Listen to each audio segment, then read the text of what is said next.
Alright guys, we're gonna get started here in a second. Just give everybody a second to come in.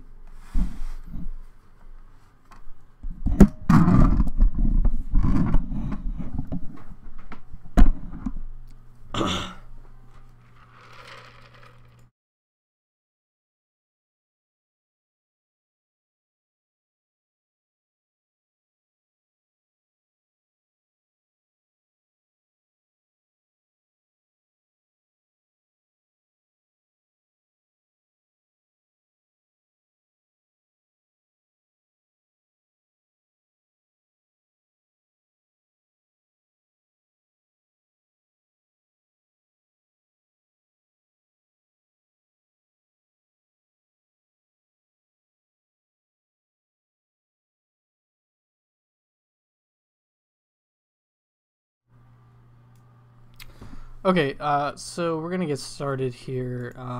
So first, I just want to go over the watch list for tonight. So let's pull that up real quick. Alright, so on the watch list tonight, first up we have DCIX. So this one is on watch for a short, in my opinion. Obviously, this is one of those shippers that is super dilutive, and it's just a terrible company all the way around. So there's no debating that. But anyways, kind of popped up today, traded about 11 million shares, and it just had that gap in the after hours and continued in the morning. But unfortunately for the longs, it was sold into at the open and could not get back above VWAP there. So this would have been a nice entry here to fade this. So tomorrow I'm going to be personally looking for maybe hopefully a gap up or something towards this 130 140 level, maybe a short there depending on the price action. And as always, these things can change. It's not going to be this is exactly what's going to happen. If this gaps up above 140 tomorrow morning, I'm not going to be interested in the same kind of play. So we'll just see how it goes. So that's DCIX. Then we have SAEX here. So this one is, we traded 7.5 million shares today, and the day before we traded about 12. So, not too bad today for liquidity. Let's see yesterday's price action as well. So as we can see here, we had that fade yesterday, and then it kind of popped up in the after hours and squeezed everybody out. And then today we had that red to green move that squeezed everybody out again. And the reason that this is on watch for potential continuation tomorrow is because we had this high of 475 put in here and kind of crashed back down to about $4. But it held this key level here, and that's pretty much the only reason I'm interested in it tomorrow. So if it ends up holding this key level tomorrow, it should be interesting to see how it plays out in this range from 475 to about $4. This is the 50-50 area, in my opinion. So if we can show strength in this, this range here, we could potentially break out over this level, maybe push over 5 tomorrow. That's possible, and it's also possible that we gap down and just kind of, because day 3 for a stock is one of the most important days of the run. So if we hold past day 3, that could be interesting, in my opinion. Around 10:30, if we hold past that time above $4, it could be an interesting play, but I wouldn't get my hopes up on it because sometimes day 3 they just fade. Next one, OGEN. This one could be good tomorrow, maybe a kind of a back burner kind of play. It's the first day it's kind of popped up or had any significant volume in about a month. So it traded 7 million shares today. I believe the float is, let's look. So the float is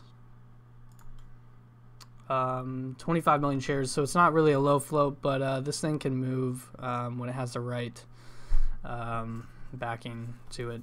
A lot of the times we'll see with this stock OGEN, we have this kind of action here where we have it prop up one day, and then we have that people kind of manipulate it a little bit, especially when they're going into a conference. So That could be an interesting one tomorrow over about 110. See if we get that volume in the morning.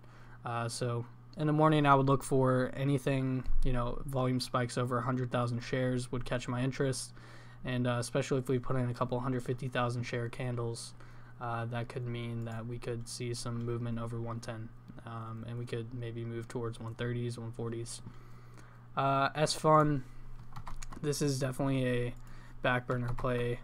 Not really super interested in this one. Has a super high float. I believe the float is somewhere near 70 million, I believe. Make sure. Yeah, S-Fun. Okay, so the float is much more than I thought it was, 207 million. So it's one of those high float stocks. With 60% institutional ownership, so this thing is not going to be an easy one to trade from either side necessarily. So we'll just see how this one plays out. Could be a nice, easy trade if the momentum changes in a certain direction. For longs, I would look over 2, and if we break down below that 180 level, that could be an idea for a short. So that's all that's on the watch list tonight. Not too many super great setups for tomorrow, but usually we find the best setups in the morning. Stocks that are gapping up or gapping down, depends on how you like to trade. So today I'm going to hop right into what we're talking about today. Today is all about trading psychology and how you manage your emotions in the market as a trader. Again, like I said yesterday, if you're here for yesterday, this is one of the hardest jobs in the world, and it's not easy. So, managing your emotions is always going to be difficult. You're going to want to trade like a robot and have no emotions, but it's just not that simple. So, number one thing, in my opinion, is people try to start out with either too high of expectations, or, and more commonly, they're trying to start out with an account with maybe like $5,000, $2,500, sometimes less. I've talked to people who have told me, they just started trading, and I'm like, oh, that's nice. What's your account size? And they'll say like $100. And I'm not shaming them for their account size, because everything is relative, but you can't expect to make money in the market with such a small account, even $5,000.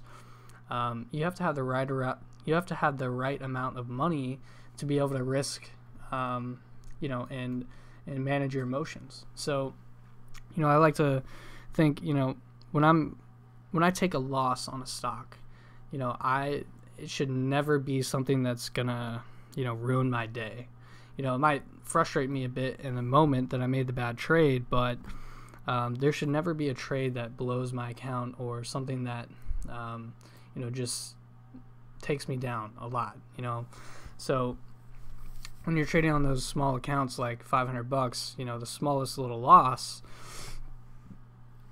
can set you back a lot. If you lose $100 on a $500 account, that's a fifth of your account. So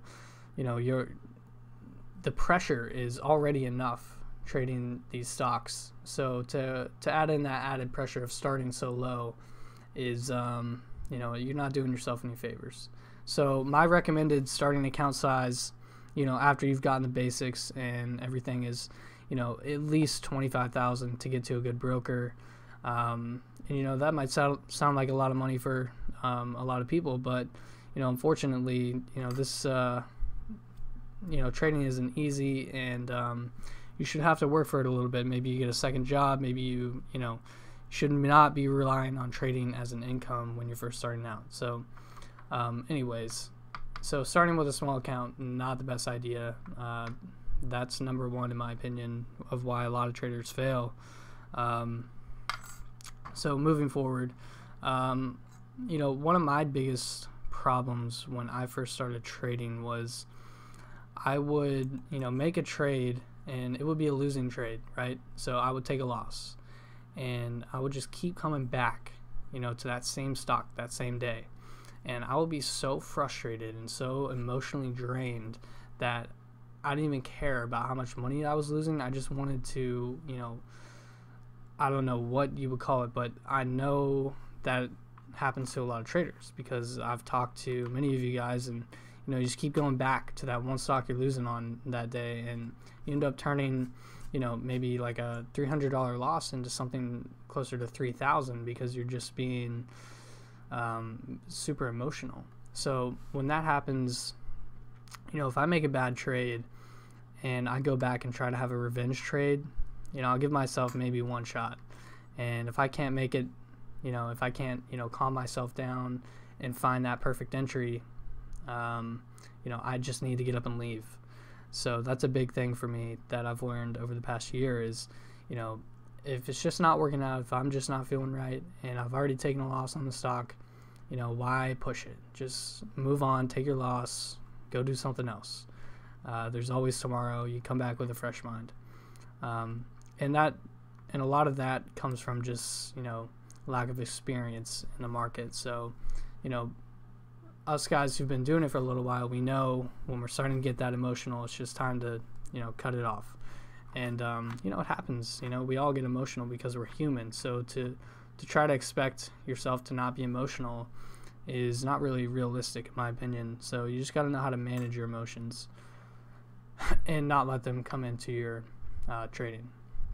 So not only can you get, emotional from losses, but you can also get emotional from trading wins. You can have a winning streak, and that can mess you up more than a loss. So I'm going to use this example from my past. When I first started trading, I was on a Robinhood account, and, things were not that great. And, I started out really small. I had to be like $1,000, and I was making it real hard on myself. Just what I told you guys not to do. So, I had about $1,000 in the account, and, I was just taking these overnight plays. And one day came along where I made $700. So I essentially had doubled my account overnight. And that was pretty crazy. It was a huge confidence booster for me. Even though I was just following someone into a trade, I felt like I knew it. I felt like I made that trade myself. So later in the week, I ended up turning that $1,700 account now into closer to $3,000-$4,000. And by the end of that week, you can only imagine how, overconfident I was. And, I've seen this so many times too, and I never knew that it would happen to me, but I ended up losing that $3,000 to $4,000 account because I got so confident and cocky. I would take these giant positions on stocks that I just, I thought I was a pro already. So I took that account and ran it into the ground. So that overconfidence is going to get you. So not only overconfidence, but if you have a lack of confidence in your trading, that's really going to mess you up too, because you can enter a stock and you can have a great entry, but if you're not confident in yourself, and a lot of that comes with experience, but if you're not confident in that trade or yourself, you're going to take your profits way too early, or you're going to cut the loss when you didn't really even need to cut it. So to combat overconfidence and lack of confidence, for overconfidence, you need to be, whenever you make a trade, you need to be making it for reasons based on numbers and statistics and technical fundamental analysis, not because, you're on a roll and you think this is going to be the next one. You need to sit down, look at your charts, write down the reasons for the trade, and be honest with yourself while you're entering this trade. So, and that's just the overconfidence part. So lack of confidence, someone told me, a really, really good trader told me that, my lack of confidence was just because, I didn't have a lot of experience in the market. And he was definitely right. So, over the years, I've gained that confidence, and I've been able to, use that confidence and, sparingly. So, overall, lack of confidence and overconfidence are definitely account killers. And, with overconfidence is probably the worst one out of the two, because, you can be at the top of your game, you could be trading for years, and you could just have a couple few trades that set you off and give you that ego boost where you get overconfident. So lack of confidence can be fixed starting small and just, controlling your risk and, letting time do the work for you. So another thing I want to talk about is adapting to market conditions. So this is a big one that I see a lot of traders, including myself, have a hard time with. So the market and the way you trade is not always going to be the same. We're not always going to have plays like, let's see, what was the name of that stock?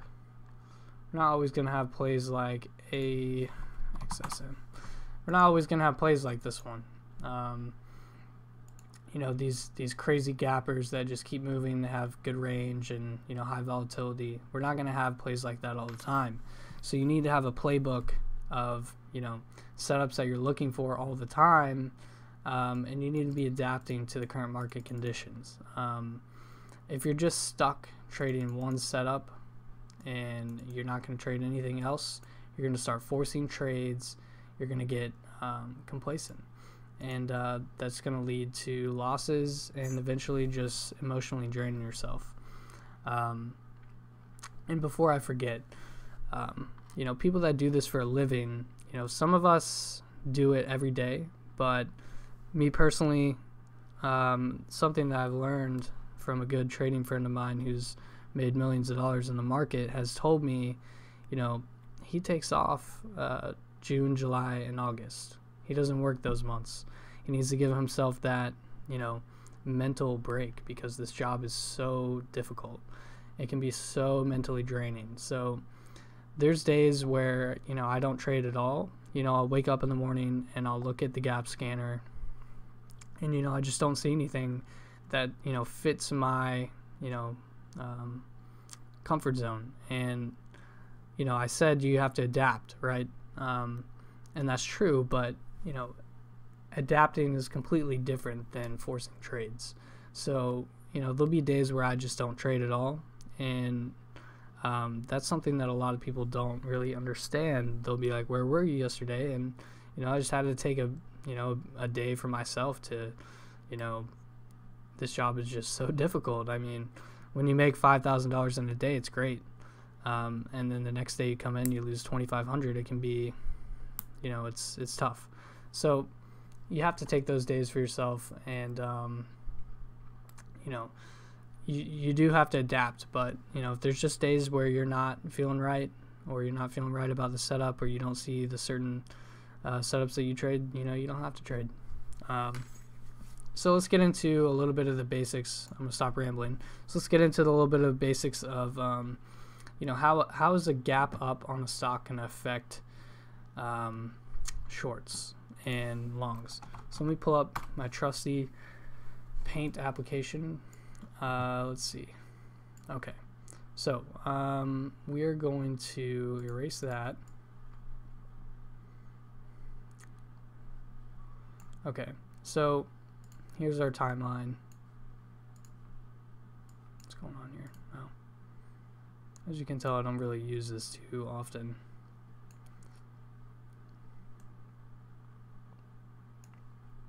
Okay, so here is your normal market hours where the stock is trading, and so we have this kind of gradual gap up or uptrend throughout the day, and then we're going to use this box as after hours trading and pre-market. So if we have a gap up overnight, and in most cases a gap up overnight like this, so this area here is non-regular trading hours. Here's your regular trading hours. Let me put some time in here. 9 a.m. and well, it should be 9:30, 4 p.m. Please excuse my terrible handwriting. I'm doing it with a mouse. So we have this uptrend throughout the day, and in this, this example, you have to think about who's winning in the battle between the bulls and bears. You know, you're going to hear that a lot, bulls and bears. So you have to think about who's winning this battle the day before. So in this case, the stock is just steady going up. The bulls are clearly winning in this case, and anybody who is short on the stock is not feeling too great about their position. So overnight, if we see a gap up like this in the morning, you know, most cases we're going to see everyone who was short the day before is going to be covering at the bell. We're going to see a spike at the bell. And, you know, I've seen this many times. So in the exact opposite, you know, we could have, let's see. So we have this uptrend here, right? And I'm erasing the after hours action here. So we have this uptrend all day, right? The bulls are in full control. And then overnight, we get some bad news, right? And the stock gaps down from the previous closing price. At the open, you know, the stock, everybody who was long here is now underwater. You know, you're probably going to see, you know, the stock fade at the open. Now, this just seems so basic, but you just always have to ask yourself, you know, who is winning this battle? Let me write down who is winning the battle. So you have to ask yourself, you know, this simple question: who is winning the battle? And is it your bulls or your bears? You know, trading is very, very, you have to keep it very simple. So let's see, in this case, let me pull up a stock that is, okay, so ATOS from yesterday. All right, so yesterday we had ATOS, you know, had this gap up the day before and, you know, had this steady uptrend, but the next morning we had this gap down, right? So the closing price was 150 and we gapped down before the market opened. We're trading about 145. So the stock just kind of faded throughout the day because everybody else who was in this stock the day before is now underwater. So they're going to be selling at the open. So, you know, the simple question, who is winning, the bulls or the bears?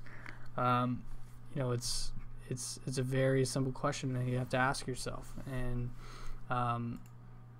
you know, there's going to be other factors in it. It's not going to be as simple as that all the time, but it's just a basic idea of asking yourself, you know, you have to put yourself in the position of another trader. So, you know, if I bought this stock here at $1.86 the day before, and, you know, the next morning I see it at $1.48, you just can imagine what I'm going to do at the open. I'm probably going to sell the stock because it's just going down.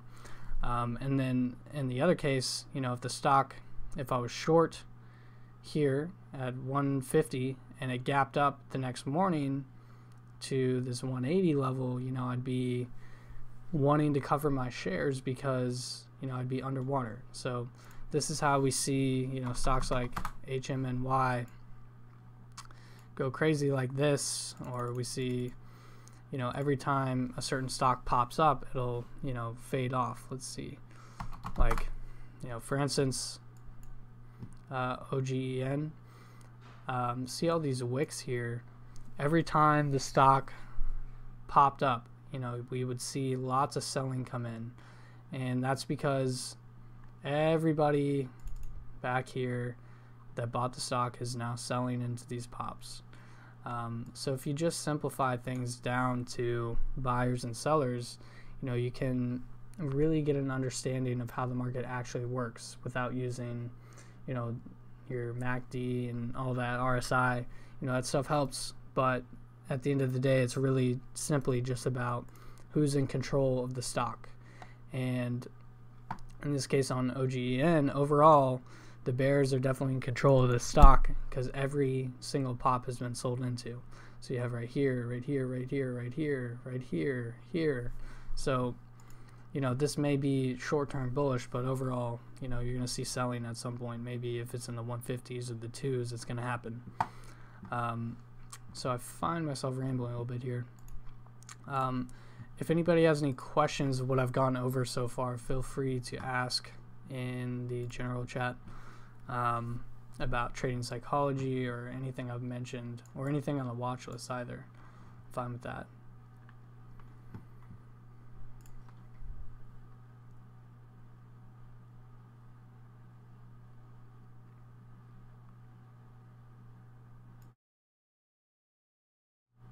Okay, so no questions right now, but the next thing I wanted to go over is how to recover from a big loss. And, I feel like a lot of people will go through this, so this may be something that could, help somebody right now that maybe just went through a loss. When we take losses in trading, it's mostly, you're going to tell yourself that it's not your fault and it was just the market manipulating you. But at the end of the day, it comes down to you being emotional or you just making a bad decision, which is usually you being emotional. So me personally, when I take a big loss, I like to take an Excel file, take a picture of the chart, put my entry and exit, and I talk about, what I went wrong, what I did wrong in the stock, what I missed, and what I can do in the future to correct that loss. And a lot of trading psychology is just, you working things out with yourself. And you are your worst enemy in this game. And, if you don't take accountability for your losses and you blame it on, other people or, the market itself, you're never going to be able to be a successful trader because, you're not taking accountability. And that can go with anything in life, actually. If you're blaming other people for all your problems in your life, you're just going to continue to have those problems. You're going to continue to blame the same people. And, you're just not going to really get anywhere in life. So you got to, take accountability for yourself. If you're going to do this trading thing, you're going to put your money in it and you're going to take it seriously, get a journal and write down every day when you make a trade. Even if it's a winning trade. If it's a losing trade, definitely you need to write it down and talk about it. Talk about what went wrong and what you're going to do in the future to correct it. And even if it's a winning trade, you need to write it down as well. So, a lot of these things it's all about you and just getting over yourself. So as for resources for trading psychology, there's going to be a lot of people that try to sell you stuff, as usual in this industry. But this book right here is fantastic. I've read this book probably 3 times over. If you guys want to buy this book, I highly, highly recommend it. If you're going to buy only one book for trading psychology, it's going to be this one by Mark Douglas. It's fantastic, and I believe that there's actually an audiobook on YouTube for Trading in the Zone. But some people don't like audiobooks. I'm not really a big fan myself, unless I'm in a car ride or something. But anyways, that is my number one resource for trading psychology. But at the end of the day, guys, trading psychology is all about you defeating yourself, like just trying to get over all those terrible things that you do consciously and subconsciously. And it's a tough game, and the guys who are doing this for years, every day they still have to overcome something that they're doing. And if you can become fluent in your trading psychology and understand what it is you're doing wrong, what it is that you're doing well to do more of, you can be highly successful in trading. And this is just a little introduction into this. I'm going to be hosting some Elite Gold videos or classes for this, and we're going to get a little bit more in depth. And, so that's pretty much all I wanted to go over tonight. I'm going to keep it short and simple, give you guys something to think about. Maybe pick up a copy of that book.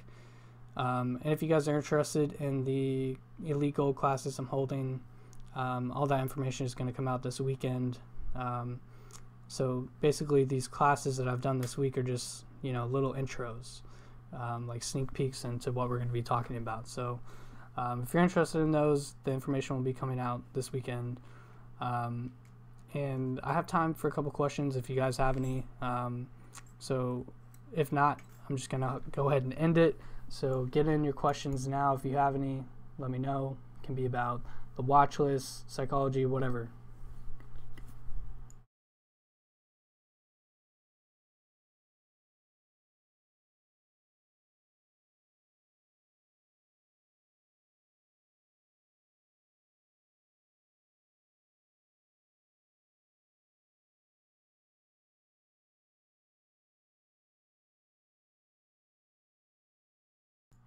All right, guys. It doesn't seem like we have any questions tonight, so I will be hosting tomorrow night. I'm going to be going over Tim Grittani's DVD, show you guys some clips out of that. That should be fun. I think it's tomorrow at 6. Yeah, tomorrow at 6. So if you guys are interested in that, it should be good. It's one of my favorite DVDs. I'm just going to go over a couple clips and talk about it. But that's it. Hope you guys enjoyed. If you have any questions, just feel free to message me in the chat or whatever. And I hope you guys have a good day and a good trading day tomorrow. And that's going to be it.